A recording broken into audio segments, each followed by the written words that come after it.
नमस्कार। बिहार तक में आपका स्वागत है और मैं हूं सुजीत। उपेंद्र कुशवाहा को राज्यसभा भेजने के पीछे दो महत्वपूर्ण कारण हैं। पहला कारण, उनको राज्यसभा भेजकर बीजेपी ने एक तरीके से अपना प्रायश्चित कर लिया। काराकाट में जिस प्रकार से उपेंद्र कुशवाहा की हार हुई और हार के पीछे सबसे महत्वपूर्ण कारण बताया गया पवन सिंह को। पवन सिंह चूंकि बीजेपी के साथ जुड़े हुए थे तो उपेंद्र कुशवाहा को कहीं ना कहीं लगता था कि बीजेपी नेतृत्व पवन सिंह को चुनाव से अलग कर सकती थी, लेकिन ऐसा हुआ नहीं और उसके फलस्वरूप न पवन सिंह जीते न उपेंद्र कुशवाहा जीते। उपेंद्र कुशवाहा तीसरे नंबर पर रहे और हार के बाद उन्होंने जो टिप्पणी की थी, उन्होंने कहा था कि मैं हारा हूं या हराया गया हूं, यह देखना होगा। तो एक बड़ा मुझे लगता था कि तनाव की स्थिति हो गई थी, खासतौर पर एनडीए में। एनडीए में उपेंद्र कुशवाहा काफी उत्साह के साथ शामिल हुए थे और उन्हें कतई ये उम्मीद नहीं थी कि इस प्रकार से उनके चुनाव क्षेत्र काराकाट में उन्हें इस प्रकार से चुनौती मिलेगी। और काराकाट तो एक मतलब हम कह सकते हैं उसकी वजह से बीजेपी को कई क्षेत्रों में नुकसान हुआ, खासतौर पर शाहाबाद के क्षेत्र में।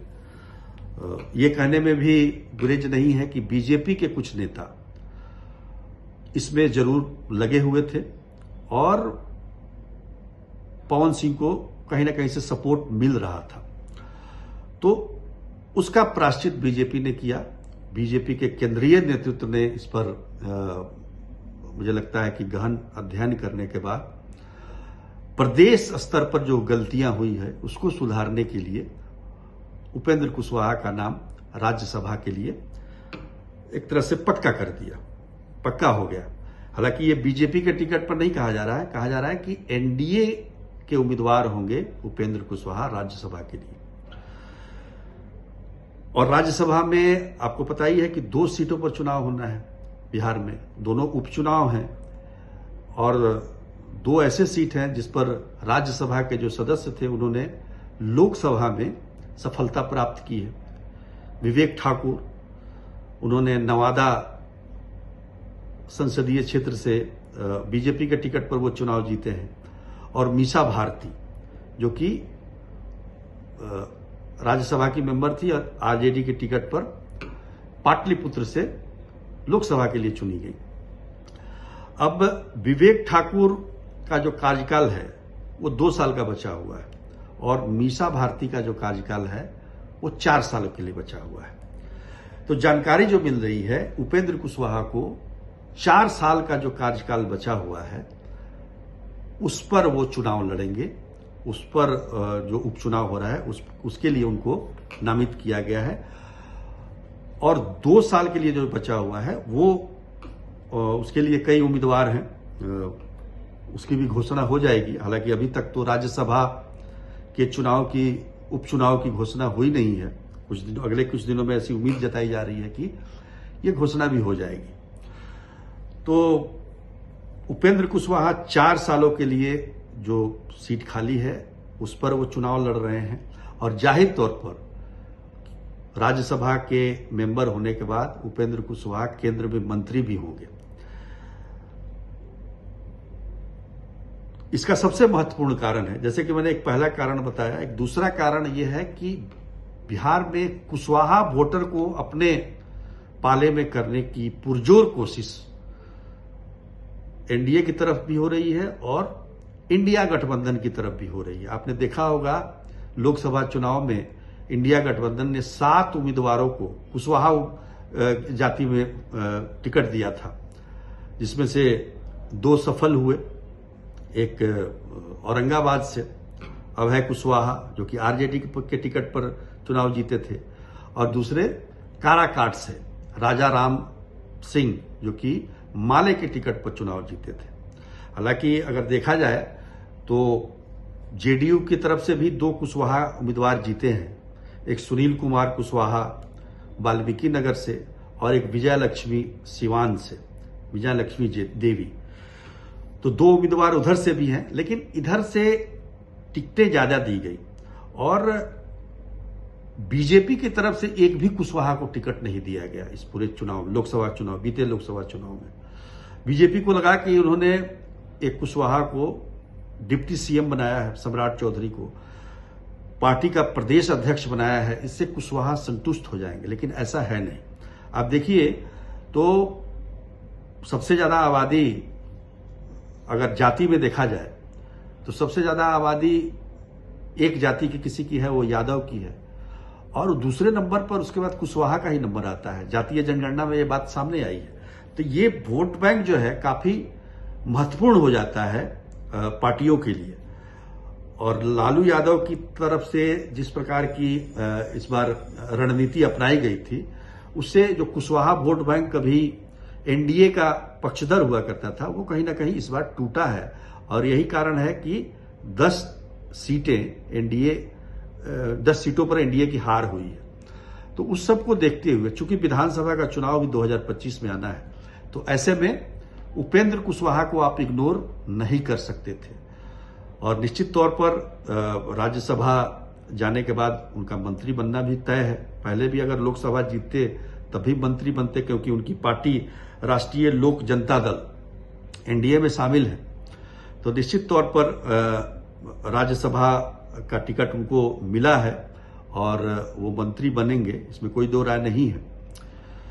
पर उपेंद्र कुशवाहा का जो अब तक का जो राजनीतिक जीवन रहा है, राजनीतिक यात्रा रही है, वो काफी उथल पुथल वाली रही है। अब देखिए, मुझे याद है कि 2000 में उनको बनाया गया था, वो समता पार्टी के टिकट पर चुनाव जीते थे, और उसके बाद उनको विरोधी दल का नेता भी बनाया गया था। जब बंटवारा हो गया बिहार झारखंड का, उसके बाद बिहार विधानसभा में विरोधी दल के नेता बने थे। लेकिन 2005 में जहां जेडीयू और बीजेपी यानी कि एनडीए को बम्पर बहुमत मिला था, उसमें उपेंद्र कुशवाहा चुनाव हार गए थे जनदाहा से। उसके बाद वो दूर होते चले गए जेडीयू से, समता पार्टी जो बाद में जेडीयू बनी, और फिर वो एनसीपी में चले गए और काफी दिनों तक एनसीपी में रहे। लेकिन 2009 में नीतीश कुमार ने ही उनको ऑफर दिया, क्योंकि जो संरचना है जेडीयू की, उसमें लॉ प्लस कुश को मिलाकर एक कॉम्बिनेशन बना था, एक समीकरण बना था। और लॉ कुश जो कि कुशवाहा है, जिसके बड़े नेता उपेंद्र कुशवाहा माने जाते हैं, तो उनको अपने पाले में लाकर उन्होंने 2010 में उनको राज्यसभा भेजा। लेकिन फिर भी मतभेद हुए कुछ, और 2013 में उपेंद्र कुशवाहा ने जेडीयू छोड़ के एक अलग पार्टी बना ली, आरएलएसपी, राष्ट्रीय लोक समता पार्टी। और 2014 में जब नीतीश कुमार अकेले चुनाव लड़ रहे थे, तो उपेंद्र कुशवाहा एनडीए के साथ आ गए, अपनी पार्टी के साथ, और बीजेपी के साथ मिलकर उन्होंने 3 सीटों पर चुनाव लड़ा, तीनों सीटें जीती, केंद्र में मंत्री बने।